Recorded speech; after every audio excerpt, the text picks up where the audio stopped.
Okay, so that's workout 1 completed. It was a fairly short workout. We did about 45 minutes or so. In the beginning, if you're somebody who's like me, whose lifestyle has become, we can be honest, lazy, low impact, your body's not exerting a lot of energy, then it's not in the state to handle a full recovery. So an easy way to offset that is in the beginning here, for probably about the first week or so, we're gonna go pretty easy on the workouts. Like, you do want to put in enough effort that you feel like you're getting a workout in and not just like this is everyday movement. But you don't want to, like we see the gym clips on TikTok and whatnot of like, come on, one more, nope, one more, now 2 more, one more, like that. If you do that right off the get-go, you are going to extremely overwork your muscles from a unworkable situation. We did, I don't know, 6 or 7 different exercises, and I did anywhere from 3 to 5 sets, from 5 to 8 reps, and that was all dependent on how each muscle group was feeling. If I was like, yeah, I felt that one, but really didn't work me too much, then I went and did another set. If I really didn't feel it, or if I really felt it, and I'm like, yep, I'm gonna go ahead and call it here. And it was all depending on how your body feels. Like I said, for this first week or so, it may vary. So for this first week, we want to give our body a break. We want to ease it into all of this. And so that's what we're doing. We're easing it in. Day 2 completed. Really wasn't that satisfied with this workout. I can definitely start feeling the effects of a diet. My body was already in a state of not really used to physical exertion, and now I am limiting its energy sources and pushing its energy output. So I am hitting a quick crash with this double transition. Today was legs. Legs are honestly my favorite. Love leg day. I used to do 2 or 3 leg days a week just because I enjoyed it so much. I could really feel how quickly of like, it wasn't even necessarily a muscular limit. Like, yeah, they were sore, and yeah, that was pushing them in ways they hadn't been pushed in years. But it was more a matter of running out of fuel. Like, it didn't have the energy needed to output what it could. So that's the big thing right now. That's the issue. It's a process.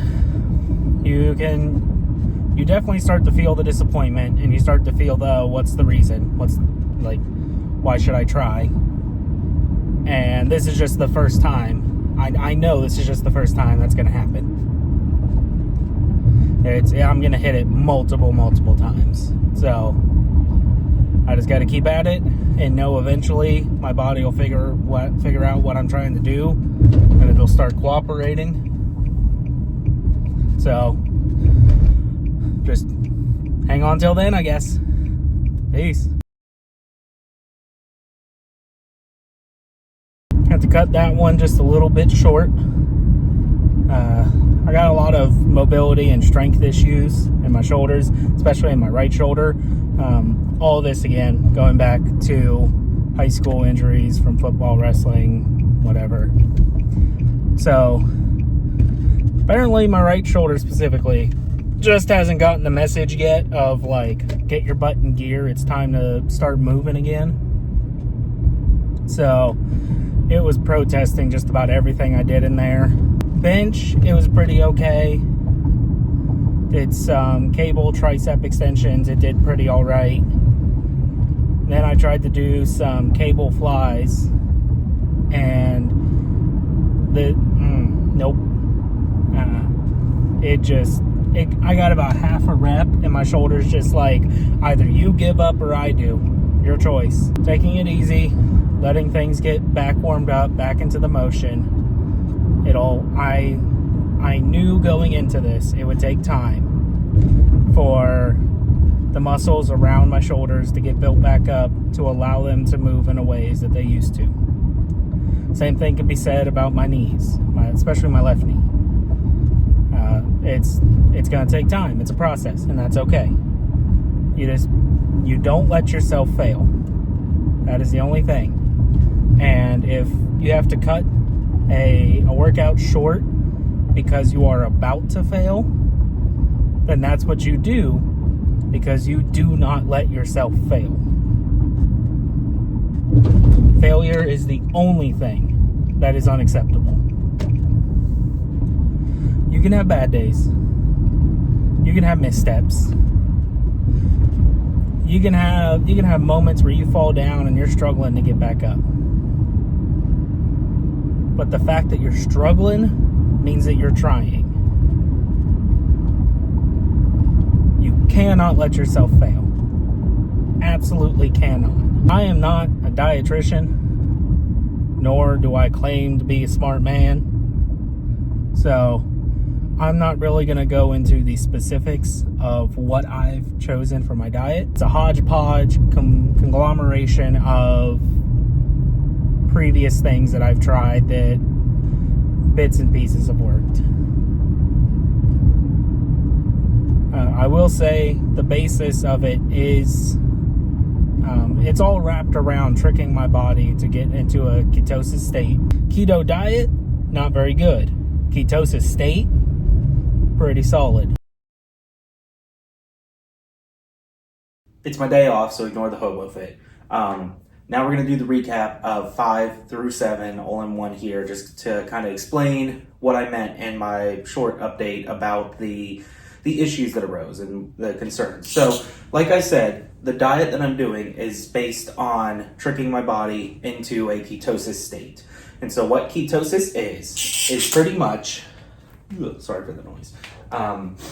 When your body enters ketosis, it starts pumping out something called ketones. And now, ketones is, so your body's natural energy source is glucose, it's sugars, right? And so your body, that's what it wants to feed off of. So that's why the whole keto diet specifically is not good, is because it just removes carbs, which carbohydrates can be turned into glucose. So we want to avoid that. So that's why I'm not doing a keto diet rather than tricking my body into a ketosis state. Now, with a ketosis state, you have blood tests that you can do, similar to like a blood sugar tester that you can get if you're diabetic, and it's just called a blood ketone tester. They're fairly cheap. I picked one up from Walmart for I think like $25-$30. So very easy to do, but I'm keeping an eye on that to make sure that I'm not taking things too far. So the average ketosis state is 0.5 to 3 of, I think it's mmol. I forget what it stands for, but that's like the reading of it. But the actual like measurement of it doesn't matter. You just need to focus on the number. So 0.5 to 3 is considered a ketosis state. So I've been keeping track of that since day one. So on day one, I was at, if I remember correctly, 0.7. And then on day 2, I went to 1.4, and then on day 3, I went to, I believe it was 2.4, and then on day 4, it jumped to 4.2. Not exactly, but pretty much doubled each day. Now, the reason why this was a concern is because you can actually go into something that's called ketoacidosis. The ketones are pretty much burning your body fat as the energy source rather than the glucose. And ketoacidosis is a disease where you get too much stuff, and if I remember correctly, it can lead to liver failure is like the main concern with that of why it's an issue. So you mainly have to worry about ketoacidosis when your ketones reach around or above the 8.0 mark. Like I said, not exactly, but for the first 4 days, my levels have practically doubled. The concern was that if I continued on with what I was doing and kept everything the same, that 4.2, if it doubled, would put me in the range of ketoacidosis. So my response to that was I immediately, I went out and I tried to pick some healthy things, but I got stuff that had sugars in it, got stuff that had some carbs in it. I made a nice meal out of it, and I'm like, okay, I'm gonna have this special dinner that's it's more than what is on my normal diet that I'm doing, and that is going to prevent it from doubling and keep me out of danger ranges. But that one meal, I kind of overreacted on my response, and on the 5th day, I went from 4.2 to around 1.7, if I remember correctly. May have been a little bit lower than that, actually. So it worked. It just worked too well. And after that, so ketosis is pretty much your body's fight or flight response, right? And so it's going, hey, we don't have food. We're not getting energy. So we need to do something to keep us alive. And so that's why it burns body fat. Because this right here is energy stores. When you are over consuming an energy source, all of this is stored energy because I was over consuming, I was over inputting an energy source, and the body went, great, we're going to hold on to this later. So the ketones are the sign to start exporting that stored energy. And so when it went from 4.2 to 1.7, that was its sign of cool, shut down backup operations, energy now inputting. And so between days 5 and day 7, this just continued to drop to where when I tested it last night, I believe was 0.4, 0.5. So that pretty much effectively took me out of the ketosis state. And so I've been coming up with ideas, and I have a few plans of what to do. I'm just gonna get a glass of orange juice, or maybe have a granola bar or something to try and have a minor response, because I can always have more after that rather than trying to solve it all in one big jump. Because this really threw things off. Now that all the sciencey, things that even I barely understand are out of the way, the good news. So by day 4, darn it, I had dropped 11 pounds in 4 days. Just went back into the stores, because again, flight or fight response, it's either we're exporting or we're storing. It's only once you hit consistency will it start to be okay, we can run off of both of these, right? That's kind of how the basis of ketosis works. The good news, 4 days, I lost 11 pounds. So that means as long as I can do this and replicate these onward while remaining out of the danger zone, this is going to work exceptionally well, and my goal of 6 months probably will be smashed. I'll probably get it done a lot quicker than that, because the app that I'm using to track all of this allows you to set milestones, and it allows you to set either manual or just do you want this by a certain amount? Do you want this by a time range, whatever? And so I chose 6 months at estimating 4 weeks a month. That's 24 milestones of where I needed to be at the end of each week to make sure that I hit my goal of 6 months and done. So by day 4, I had already crossed the second milestone. So that means that if I continue on with this path and it keeps going at these rates, that's potentially 3 milestones a week rather than 1, which brings it down from 24 weeks to somewhere around the 7 to 10 week range, which would be absolutely ridiculous. And obviously, when your body weight goes down, it's going to be harder to lose weight. This is pretty much what I'm operating off of.